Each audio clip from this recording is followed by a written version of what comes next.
We moved to Bearton when Isaac was about 4 years old and Esther just 3 years old, and the twins were not yet born. And we lived at 187 Aylesbury Road, Bearton. It was a detached bungalow just down the road from the Bearton Strict Particular Baptist Chapel.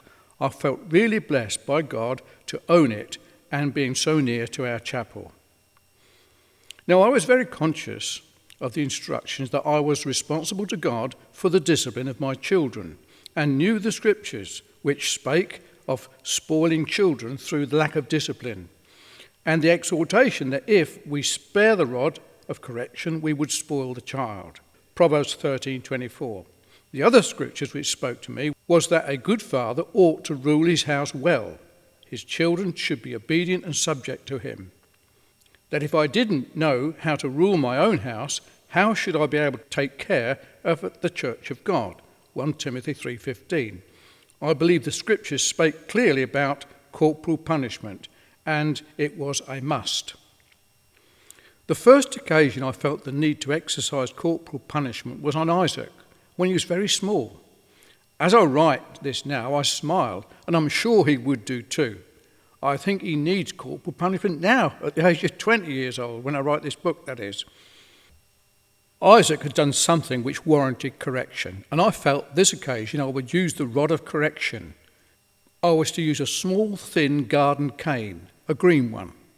I made him stand away from me, and I said, it will hurt me more than it will hurt you to have to correct you like this. He was about 4 years old. I smacked his bottom with the cane, and he jumped and couldn't say a word for a few moments. Then he burst into tears, saying, "Daddy, that stings." From that day forward, the cane was called the stinging stick. That was not the last time the stinging stick was used. On another occasion, I was preaching at Bearton Chapel, and Isaac and Esther were sitting with their mum on the back row of the chapel. During the sermon, Isaac was playing up his mum, and he would not sit still and kept messing about. His behaviour was unacceptable. I was gradually becoming cross with him until I felt I must do something about it. I stopped speaking and said to the congregation, "Excuse me," and climbed down the pulpit steps, went to the back of the chapel, picked up Isaac and took him outside the chapel and informed him I was displeased with his behaviour and gave him 3 smacks on his bottom. With this he burst into tears, and when he stopped, I took him back into the chapel and placed him beside his mum. I then went back to the pulpit, apologised for the interruption, and proceeded with the sermon as though nothing had happened. I heard afterwards that the spanking was heard throughout the chapel, and a couple of the old ladies were horrified at what I'd done, but they said nothing to me.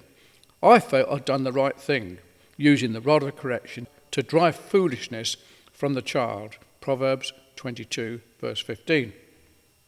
I then put a question to people. Is corporal punishment what Jesus wants?